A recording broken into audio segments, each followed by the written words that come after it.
Hello friends, welcome back on my YouTube channel can talk online academy. Friends, last class में हमने chapter start किया था circular flow of income. उसके अंदर हमने कुछ टॉपिक स्टडी किए थे, जैसे सर्कुलर फ्लो ऑफ इनकम के डिफरेंट स्टेजेस। हमने डिफरेंट स्टेज पढ़े थे, कैसे इनकम का जनरेशन होता है, प्रोडक्शन, इनकम एंड एक्सपेंडिचर। याद आया? ओके। हमने पढ़ा था रियल फ्लो क्या होता है, हमने पढ़ा था मनी फ्लो क्या होता है। अब फ्रेंड्स बात करते हैं, अगर सपोज करिए आपके एग्जाम में 4 मार्क्स का या 3 मार्क्स का क्वेश्चन आता है, सर्कुलर फ्लो ऑफ इनकम को बताइए विद डायग्राम। अब आप क्या करेंगे? तो दोस्तों, अगर हमारे एग्जाम में कंप्लीट क्वेश्चन आता है सर्कुलर फ्लो ऑफ इनकम क्या होता है विद डायग्राम बताइए, तो हम क्या करेंगे दोस्तों, हम इस डायग्राम को रिप्रेजेंट करेंगे। दोस्तों, जब आपको सर्कुलर फ्लो ऑफ इनकम को एक्सप्लेन करना है तो आपको दोनों रियल फ्लो और मनी फ्लो, दोनों फ्लो को क्या करना पड़ेगा, मर्ज करना पड़ेगा। मींस आपको रियल फ्लो और सर्कुलर फ्लो के स्ट्रक्चर को एक सिंगल डायग्राम के अंदर रिप्रेजेंट करना होता है। जैसा आप देख पा रहे हैं दोस्तों, हमने यहां सिंगल डायग्राम में रियल फ्लो और मनी फ्लो दोनों को क्या किया है, एक्सप्लेन किया है। तो दोस्तों, हमने क्या पढ़ा था? हमने पढ़ा था house hold sector producer sector को फैक्टर सर्विसेज प्रोवाइड कराता है, जैसे लैंड, लेबर, कैपिटल, एंटरप्रेन्योर। तो जब ये house hold sector producer sector को फैक्टर सर्विसेज प्रोवाइड कराता है, तो उस फैक्टर सर्विस के बदले में producer sector house hold sector को क्या देता है दोस्तों, क्या देता है? Exactly, payment for factor services provide कराता है। फ्री में कोई किसी को कुछ नहीं कर रहा है। Household sector factor service दे रहा है, तो प्रोड्यूसर सेक्टर बदले में उसकी पेमेंट कर रहा है हाउस होल्ड सेक्टर को। सेकंड पॉइंट हमने क्या पढ़ा था? Producer sector in factor services का यूटिलाइजेशन कर इन्हें कंबाइंडली यूज कर क्या करता है, गुड्स एंड सर्विसेज का प्रोडक्शन करता है, और मार्केट की हेल्प से इन गुड्स एंड सर्विसेज को किसे सोल्ड करता है, हाउस होल्ड सेक्टर को। और हाउस होल्ड सेक्टर जब इन गुड्स एंड सर्विसेज को कंज्यूम करता है, तो बदले में इन रिटर्न प्रोड्यूसर सेक्टर को क्या करता है दोस्तों, पेमेंट करता है फॉर गुड्स एंड सर्विसेज, जिसे आप कंजम्पशन एक्सपेंडिचर के नाम से भी जानते हैं। तो दोस्तों, अगर 4 मार्क्स का क्वेश्चन आता है कि सर्कुलर फ्लो ऑफ इनकम को रिप्रेजेंट करिए with the help of diagram, तो आप इस डायग्राम को रिप्रेजेंट कर देंगे और इंश्योर करेंगे कि आपके 4 आउट ऑफ 4 आने चाहिए। चलिए दोस्तों, आगे बढ़ते हैं। आज कुछ नए टॉपिक्स के बारे में स्टडी करेंगे, कुछ नए इकोनॉमिक टर्म्स के बारे में स्टडी करेंगे।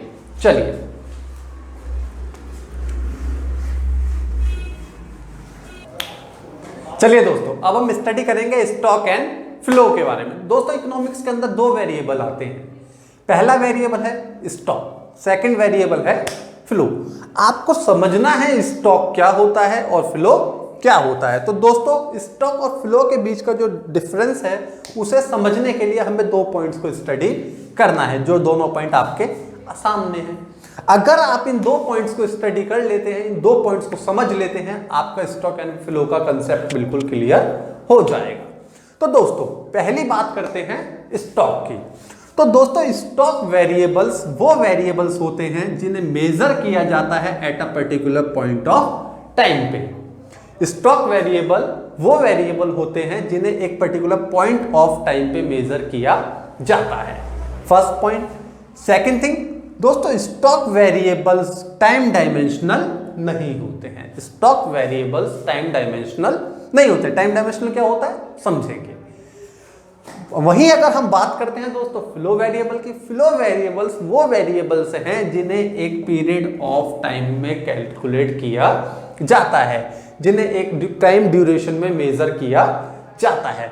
और वहीं अगर बात करें फ्लो वेरिएबल की, तो फ्लो वेरिएबल टाइम डायमेंशनल होते हैं। आपने कहा टाइम डायमेंशनल मींस, हाँ दोस्तों, टाइम डायमेंशनल समझते हैं। टाइम डायमेंशनल मींस हर वो चीज जिसके अंदर पर आवर, पर डे, पर वीक, पर मंथ, पर ईयर मींस एक टाइम ड्यूरेशन आ जाए। किसी भी चीज के अंदर अगर एक टाइम ड्यूरेशन आता है तो उसे टाइम डायमेंशनल कहते हैं। तो हमने कहा फ्लो वेरिएबल्स वो वेरिएबल्स हैं जिन्हें एक टाइम ड्यूरेशन में मेजर किया जाता है। स्टॉक वेरिएबल वो वेरिएबल हैं जिन्हें पॉइंट ऑफ टाइम पे मेजर किया जाता है। मींस दोस्तों कोई भी ऐसी चीज जिसे मैं आपसे जब कहूं आप तब उस चीज को कैलकुलेट कर सके, आप तब उस चीज को मेजर कर सके। मैंने अभी immediately at a time same time मैंने आपसे बोला आपकी पॉकेट में कितने पैसे हैं, आप मेजर कर सकते हैं? यस। अगर हमसे अभी पूछा जाए हमारी पॉकेट में कितने पैसे, हम उन पैसों को मेजर कर सकते हैं। ये क्या है दोस्तों? स्टॉक। क्या है? स्टॉक। मैं आपसे पूछूं आपके अकाउंट में कितना बैलेंस है, मेजर किया जा सकता है? Of course. ये क्या है दोस्तों? स्टॉक है। मतलब आप जब चाहें तब कैलकुलेट कर सकें, और जबकि फ्लो वेरिएबल्स के साथ में ऐसा नहीं है। फ्लो वेरिएबल्स वो वेरिएबल्स हैं जिन्हें एक पीरियड ऑफ टाइम में मेजर किया जाता है। जैसे एक एग्जांपल दोस्तों, हमारी इनकम। हमारी इनकम क्या है दोस्तों? हमारी इनकम फ्लो वेरिएबल है। क्यों? क्योंकि वो हमें पर मंथ मिलती है। दोस्तों हम यही तो बोलते हैं कि पर मंथ मुझे इतनी सैलरी मिलती है। अगर आपसे अभी पूछा जाए आपकी इनकम कितनी है, अभी क्या इनकम एक ड्यूरेशन में जनरेट होती है दोस्तों। इनकम के लिए एक टाइम पीरियड की रिक्वायरमेंट होती है। आप ऐसा थोड़ी कि 4 बजे तक मेरी इनकम इतनी है, 4 बजे तक नहीं होती दोस्तों, पर मंथ होती है इनकम, ठीक है, पर ईयर होती है।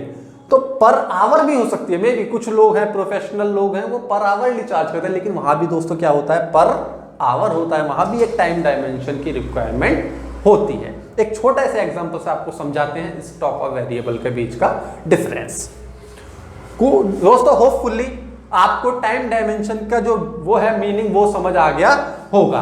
अब आपको समझना है दोस्तों स्टॉक और फ्लो के बीच का डिफरेंस एक छोटे से एग्जांपल के साथ में। तो दोस्तों आइए एक एग्जांपल के जरिए समझते हैं स्टॉक और फ्लो के बीच के डिफरेंस को। देखिए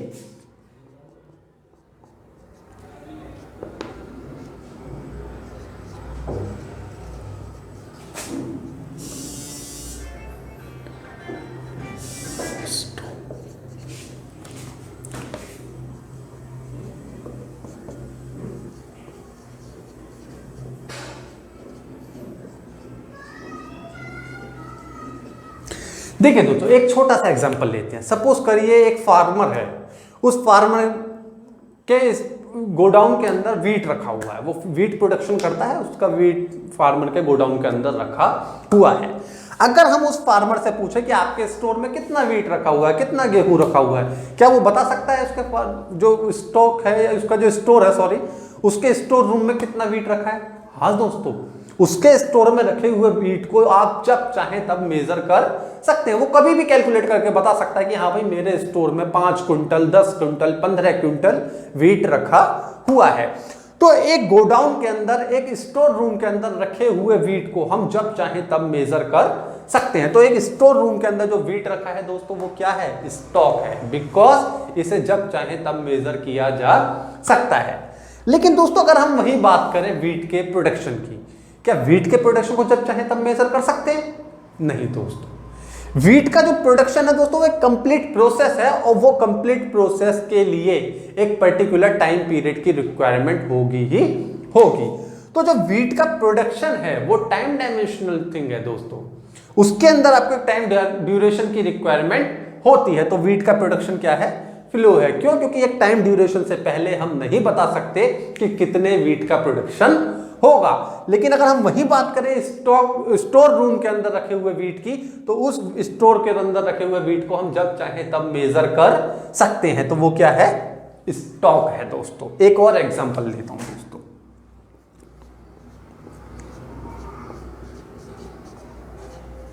दोस्तों इंडिया की पॉपुलेशन, इंडिया की पॉपुलेशन क्या है? स्टॉक है दोस्तों। आप जब चाहें तब इंडिया की पॉपुलेशन को मेजर कर सकते हैं। अभी आप हमसे पूछिए आपके देश की पॉपुलेशन कितनी है, हम गिन सकते हैं दोस्तों, प्रैक्टिकली पॉसिबल है। हम जब चाहें तब गिन सकते हैं कि हमारे देश की पॉपुलेशन कितनी है। लेकिन दोस्तों अगर वही बात करें सेंसस की, क्या सेंसस किया जा सकता है जब चाहे तब? नहीं दोस्तों, सेंसस हर 10 साल के बाद ही किया जा सकता है। तो सेंसस क्योंकि एक स्पेसिफिक टाइम पीरियड के बाद ही होगा, इसलिए उसे क्या बोला जाता है? फ्लो बोला जाता है। जबकि पॉपुलेशन क्या है दोस्तों? स्टॉक है। एक छोटा सा, देखिए बहुत ज्यादा अच्छी ड्राइंग नहीं है, लेकिन एक छोटे से एग्जांपल की हेल्प से आपको समझाने की कोशिश करूंगा।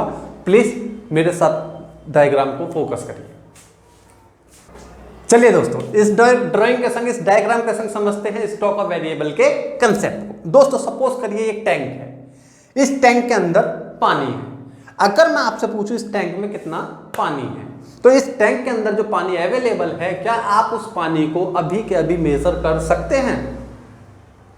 बताइए ना। हाँ दोस्तों, किया। अरे नहाना नहीं है यार, अभी तुम गर्मी में नहाते नहीं हो तो तुम्हें पानी दिखा तो तुम्हें नहाने की याद आ जाती है। ये बताइए, मेजर किया जा सकता है?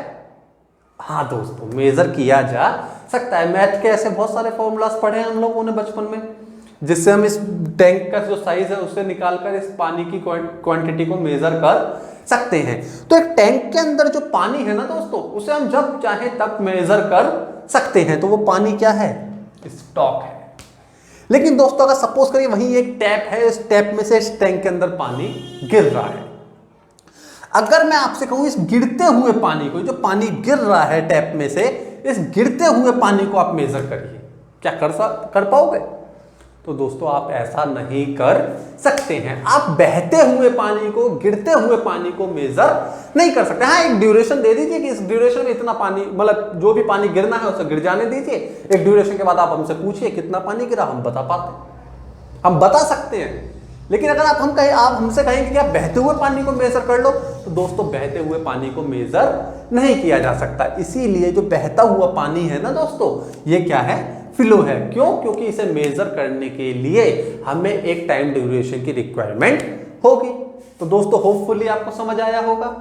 ना समझ आया हो तो दोस्तों फिर दिक्कत आपके अंदर हो सकती है, क्योंकि आपका ध्यान तो कहीं और होगा दोस्तों।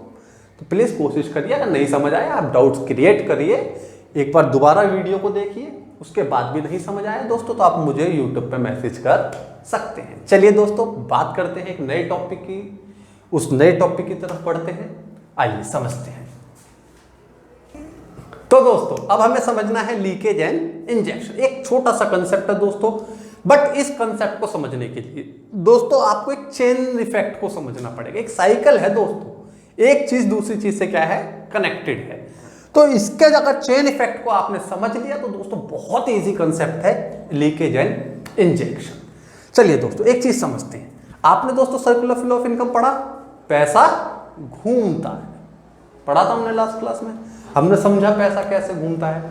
तो दोस्तों अगर मान लीजिए इकोनॉमी के अंदर पैसा घूम रहा है, इकोनॉमी के अंदर पैसा घूम रहा है, और इस घूमते हुए पैसे में से अगर हम कुछ पैसे को निकाल लेते हैं, सपोज करिए इकोनॉमी के अंदर 1000 रुपीज घूम रहा था, और हमने इस घूमते हुए पैसे में से, सर्कुलर फ्लो ऑफ इनकम में से हमने क्या करा? 100 रुपए निकाल लिए दोस्तों। अब जैसे ही इस 1000 रुपए का जो सर्कुलेशन हो रहा था, इसमें से हम 100 रुपए निकालेंगे तो दोस्तों हमारा सर्कुलर फ्लो ऑफ इनकम क्या होगा? कम हो जाएगा, हमारा मनी फ्लो कम हो जाएगा। जो पहले इकोनॉमी में 1000 रुपए घूम रहे थे, अब वो 1000 नहीं बचेंगे, कितने बचेंगे? 900। तो दोस्तों जब आप मनी के सर्कुलेशन में से कुछ पैसे को विड्रॉल कर लेते हैं, उससे क्या होता है? आपका circular flow of income reduce हो जाता है, और ये क्या कहलाता है दोस्तों? लीकेज। आपने देखा है ना कि पानी, जैसे सपोज करिए कभी टैप में से पानी बहता रहता है, तो हम क्या कहते हैं? हम कहते हैं पानी लीक हो रहा है। लीक हो रहा है मीन्स बेकार में वो जो चीज है हमारे पास, जो भी चीज है वो क्या हो रही है? कम हो रही है, उसकी वेस्टेज हो रही है दोस्तों। तो लीकेज क्या होता है? लीकेज हमेशा नेगेटिविटी को रिप्रेजेंट करता है। लीकेज क्या रिप्रेजेंट करता है? नेगेटिविटी। जो भी लीकेज होगा, लीकेज के इंपैक्ट्स भी हमेशा कैसे होंगे? नेगेटिव होंगे। वहीं दोस्तों अगर बात करें इंजेक्शन की, सपोज करिए आपकी इकोनॉमी में 1000 रुपए घूम रहे थे। आपकी इकोनॉमी में कितने रुपए घूम रहे थे? 1000 रुपए। 1000 रुपीज का सर्कुलेशन हमारी इकोनॉमी के अंदर हो रहा था। सडनली क्या हुआ? हमने किसी फॉरेन कंट्री से 100 रुपीज का लोन लिया और उस लोन को लाकर अपनी इकोनॉमी में इन्वेस्ट कर दिया दोस्तों। अब क्या होगा? हमारी इकोनॉमी में तो 1000 रुपीज घूम रहे थे, हमने 100 रुपीज का एडिशनल इन्वेस्टमेंट किया है, तो हमारी इकोनॉमी के अंदर अब जो सर्कुलर फ्लो होगा वो बढ़कर कितना हो जाएगा? 1100। पहले कितना था दोस्तों? 1000। अब ये जो एडिशनल इन्वेस्टमेंट हुआ है इससे कितना हो जाएगा 1100। तो सर्कुलर फ्लो ऑफ इनकम के अंदर इनकम का जो फ्लो है वो बढ़ा या घटा? क्या हुआ? बढ़ा। तो जब भी सर्कुलर फ्लो ऑफ इनकम बढ़ेगा तो वो क्या कहलाएगा? इंजेक्शन। क्या डर लग गया? इंजेक्शन से डर गए? अबे यार कैसे करके मानोगे? छोटे छोटे बच्चे ना हमारे यहाँ बचपन में खेल खेल में सुई चुबा देते थे, तुम इंजेक्शन से डर रहे हो? हद है यार। अरे मर्द बनो, कूले पे खाओ। चलो सुनो, मजाक से हट के सुनो। तो कोई भी ऐसा इवेंट जिसकी वजह से हमारे सर्कुलर इकोनॉमी के अंदर मनी का फ्लो बढ़ जाए उसे हम क्या कहते हैं? इंजेक्शन। अब क्योंकि इस 1000 रुपए के इस 100 रुपीज के एडिशनल इन्वेस्टमेंट की वजह से हमारी इकोनॉमी में मनी का सर्कुलर फ्लो बढ़ चुका है, इसलिए ये क्या है? इंजेक्शन। इंजेक्शन हमेशा पॉजिटिविटी की साइड जाता है। क्यों? क्योंकि अभी आपने देखा नहीं, हमारा फ्लो बढ़ा है, पॉजिटिव प्लस हुआ है दोस्तों, तो इंजेक्शन है। इंजेक्शन हमेशा पॉजिटिव इंपैक्ट डालेगा। इसके जो भी आप कोई भी इवेंट करिए, कोई भी ट्रांजैक्शन करिए, उसका इंपैक्ट क्या होंगे? हमेशा पॉजिटिव होंगे। एक साइकिलिक वो है इफेक्ट, उसे समझते हैं, देन आप देखिएगा कितनी इजीली आपको समझ आता है दोस्तों। देखिए दोस्तों, एक एग्जांपल की हेल्प से समझते हैं दोस्तों। Aggregate saving. एग्रीगेट सेविंग दोस्तों, सेविंग हमेशा इंजेक्शन का रीजन बनती है। जब भी आप सेविंग करेंगे वो सेविंग हमेशा आपके सर्कुलर फ्लो ऑफ इनकम के ऊपर नेगेटिव इंपैक्ट डालेगी, इसलिए हम सेविंग को क्या मानते हैं? इंजेक्शन मानते हैं। मतलब समझ नहीं आया दोस्तों? दोस्तों सुनिए, सपोज करिए हमारी इकोनॉमी में 1000 रुपीज का क्या हो रहा था? सर्कुलेशन हो रहा था। 1000 रुपीज हमारी इकोनॉमी में घूम रहे थे। मैंने अभी आपको जैसे समझाया, 1000 रुपीज घूम रहे हैं। अब दोस्तों किसी हाउस होल्ड ने 100 रुपीज की क्या कर ली? सेविंग कर ली दोस्तों। तो 100 रुपीज की जब सेविंग हो गई तो दोस्तों वो हाउस होल्ड सेक्टर से वापस वो 100 रुपीज प्रोड्यूसर सेक्टर पे नहीं गए। अब जब प्रोड्यूसर सेक्टर पे ही नहीं गई तो क्या producer sector house hold sector को पे करेगा? जब भैया हाउस होल्ड सेक्टर ने प्रोड्यूसर सेक्टर को 900 रुपए दिए हैं तो प्रोड्यूसर भी 900 ही पे कर पाएगा। इसलिए आपका सर्कुलेशन जो होगा इकोनॉमी के अंदर मनी का, वो क्या हो जाएगा? रिड्यूस हो जाएगा। कैसे दोस्तों समझिए, जब आप सेविंग करेंगे दोस्तों, एग्रीगेट सेविंग, जब आप दोस्तों सेविंग करेंगे, सेविंग करने से क्या होगा? मार्केट के अंदर दोस्तों डिमांड कम होगी सामान की। भाई आप पैसा खर्च ही नहीं कर रहे, आप चीजों को परचेज ही नहीं कर रहे, तो गुड्स एंड सर्विसेज की डिमांड क्या हो जाएगी? रिड्यूस हो जाएगी। जब दोस्तों डिमांड रिड्यूस होगी तो प्रोड्यूसर का सामान नहीं बिकेगा, और जब सामान ही नहीं बिकेगा तो प्रोड्यूसर क्या करेगा दोस्तों? प्रोडक्शन को भी रिड्यूस कर देगा। और जब दोस्तों प्रोडक्शन रिड्यूस होगा तो मार्केट के अंदर दोस्तों क्या होगा?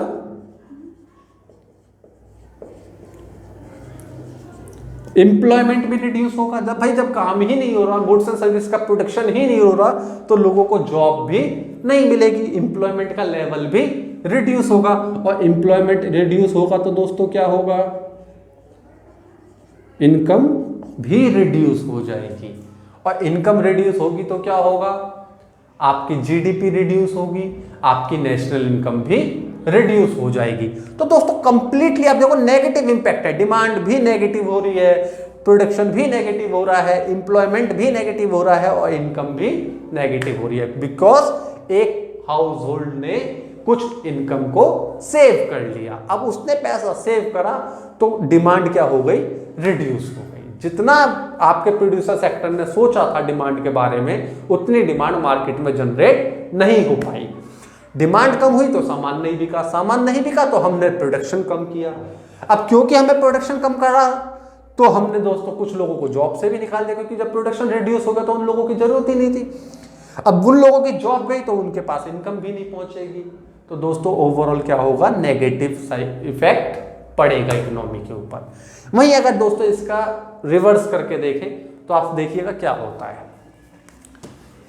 अब मान लीजिए दोस्तों एग्रीगेट डिमांड बढ़ जाती है, एग्रीगेट डिमांड बढ़ जाती है दोस्तों, मतलब बढ़ जाती है मींस दोस्तों कोई हाउस होल्ड सेक्टर ऐसा था, जैसे हमने यहां सुना कि इसने पैसा सेव कर लिया। अब मान लीजिए 4-5 साल तक ये सिस्टम चलता रहा, 500 रुपये 100 रुपये कम हुए इकोनॉमी में से, 5 साल तक 900 रुपये का सर्कुलेशन होता। 5 साल बाद, 2 साल बाद, 3 साल बाद, जो भी आपको समझना है समझ लीजिए, एक टाइम पीरियड के बाद इस बंदे ने क्या किया, वो जो इसकी सेविंग थी ना उसे निकाला और वापस क्या कर दिया, इसने मार्केट में इन्वेस्ट कर दिया।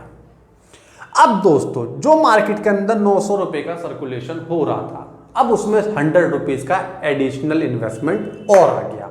अब वो सर्कुलेशन कितने का हो जाएगा, 1000 का हो जाएगा, सर्कुलेशन बढ़ जाएगा। It's called injection. जैसे अब दोस्तों जैसे ही ये जो हाउस होल्ड सेक्टर है ये मार्केट के अंदर एडिशनल इन्वेस्टमेंट करेगा, एडिशनल एक्सपेंडिचर करेगा, तो इसके द्वारा किए गए एडिशनल एक्सपेंडिचर की वजह से दोस्तों डिमांड क्या होगी, बढ़ जाएगी। डिमांड बढ़ेगी भाई, और डिमांड बढ़ेगी तो प्रोडक्शन भी बढ़ जाएगा, प्रोडक्शन बढ़ेगा तो एम्प्लॉयमेंट भी बढ़ जाएगी, एम्प्लॉयमेंट बढ़ेगी तो इनकम भी बढ़ जाएगी, इनकम बढ़ेगी, जीडीपी बढ़ेगी, जीडीपी बढ़ेगी, हमारी नेशनल इनकम भी बढ़ेगी। तो दोस्तों आप देखेंगे जैसे ही एडिशनल डिमांड आती है, एडिशनल कुछ एक्स्ट्रा एग्रीगेट डिमांड बढ़ती है, कुछ एक्स्ट्रा इन्वेस्टमेंट किया जाता है मार्केट के अंदर, तो उसके हमेशा पॉजिटिव इफेक्ट्स होते हैं। वहीं अगर बात करें सेविंग्स की, जैसे ही एग्रीगेट सेविंग बढ़ती है, कुछ एक्स्ट्रा सेविंग्स की जाती हैं, तो आपकी डिमांड पे आपकी मार्केट के ऊपर, आपकी इकोनॉमी के ऊपर क्या होता है, उसका नेगेटिव इम्पैक्ट पड़ता है। एक छोटा सा एग्जांपल और लूंगा दोस्तों, 5 मिनट लूंगा आपके, एक छोटा सा एग्जांपल और समझते हैं दोस्तों। यहीं पे अगर बात करते हैं, अगर दोस्तों बात करते हैं इंपोर्ट की, तो दोस्तों इंपोर्ट किसे रिप्रेजेंट करता है, लीकेज को। क्यों, ऐसा क्या हो गया, तो दोस्तों समझिए, अगर आप अपने देश के सामान को खरीदना बंद कर देंगे, आप फॉरेन कंट्रीज से गुड्स एंड सर्विसेज को परचेज करेंगे, आप इंपोर्ट करेंगे, तो आपके जो डोमेस्टिक गुड्स हैं, आपकी खुद की कंट्री के जो गुड्स हैं, वो उनकी डिमांड क्या होगी दोस्तों, कम होगी। और जब डिमांड कम होगी तो कंपनीज प्रोडक्शन कम करेंगी, प्रोडक्शन कम करेंगी तो दोस्तों आपके देश के लोगों का एम्प्लॉयमेंट भी क्या होगा, कम होगा, आपके देश में एम्प्लॉयमेंट जनरेट नहीं हो पाएगा। और जब इनकम जनरेट नहीं होगी तो दोस्तों आपके देश के लोगों की इनकम भी कम होगी, आपकी जीडीपी कम होगी, आपकी नेशनल इनकम कम होगी। क्यों, क्योंकि आपके देश का सामान आपने नहीं खरीदा, आपने तो फॉरेन कंट्री का सामान खरीदा। और दोस्तों जब आप इंपोर्ट करोगे तो आप अपने देश के अंदर से पैसा निकाल कर कहाँ भेज दोगे, फॉरेन कंट्री में भेज दोगे, तो ये लीकेज बनेगा, नेगेटिव इंपैक्ट है दोस्तों। आपका पैसा बाहर जा रहा है, आपके देश में डिमांड नहीं क्रिएट हो रही, आपके देश में प्रोडक्शन नहीं हो रहा, आपके देश में एम्प्लॉयमेंट जनरेशन नहीं हो रहा, आपके देश के लोगों को इनकम नहीं मिल रही दोस्तों। तो इंपोर्ट क्या है, लीकेज है। वहीं अगर दोस्तों बात करते हैं एक्सपोर्ट की, वहीं दोस्तों बात करते हैं एक्सपोर्ट की, तो अगर आप एक्सपोर्ट बढ़ाते हैं दोस्तों, एक्सपोर्ट मींस आपके गुड्स एंड सर्विसेज की डिमांड बढ़ रही है फॉरेन कंट्रीज में, आप ज्यादा सेल कर रहे हैं फॉरेन कंट्रीज को, तो दोस्तों जब आपकी गुड्स की डिमांड फॉरेन कंट्री में बढ़ेगी, आपका एक्सपोर्ट बढ़ेगा, तो दोस्तों डिमांड बढ़ेगी, डिमांड बढ़ेगी तो आपके देश की इंडस्ट्रीज ज़्यादा प्रोडक्शन करेंगी, प्रोडक्शन करने के लिए दोस्तों एम्प्लॉयमेंट ज़्यादा जनरेट होगा, ज़्यादा लोगों को जॉब पे रखा जाएगा, आपकी इनकम बढ़ेगी दोस्तों, आपके देश के लोगों की, आपकी जीडीपी बढ़ेगी और आपकी नेशनल इनकम भी बढ़ेगी। तो एक्सपोर्ट के कैसे इंपैक्ट होंगे, पॉजिटिव इंपैक्ट होंगे। आपको 2 चीज़ें समझनी है, कोई भी इवेंट जब आप करेंगे तो उसका क्या इंपैक्ट पड़ेगा। अगर मार्केट में पैसा बढ़ेगा, मार्केट में पैसा बढ़ता है तो दोस्तों इंजेक्शन है, और अगर मार्केट में पैसा घटता है तो लीकेज है दोस्तों, समझ आया। चलिए दोस्तों आज का ट्यूटोरियल इतना ही काफ़ी है, हम यहीं स्टॉप करेंगे। लेकिन दोस्तों एक और हम्बल रिक्वेस्ट है, जब भी आप दोस्तों नेक्स्ट वीडियो देखेंगे, जब भी हम नेक्स्ट क्लास में मिलेंगे, तो दोस्तों प्लीज़ आप कभी भी नई वीडियो को देखने से पहले लास्ट वीडियो को हमेशा गो थ्रू करके आया कीजिए, क्योंकि जब आप उसे गो थ्रू करके आएंगे तो दोस्तों आपको प्रेजेंट वाली जो भी वीडियो होगी लेटेस्ट, उसे समझने में आसानी रहेगी। चलिए दोस्तों, उम्मीद करते हैं नेक्स्ट क्लास में आप जब मिलेंगे तो लास्ट दोनों वीडियोस के साथ गो थ्रू करेंगे। चलिए दोस्तों, bye bye, take care, see you.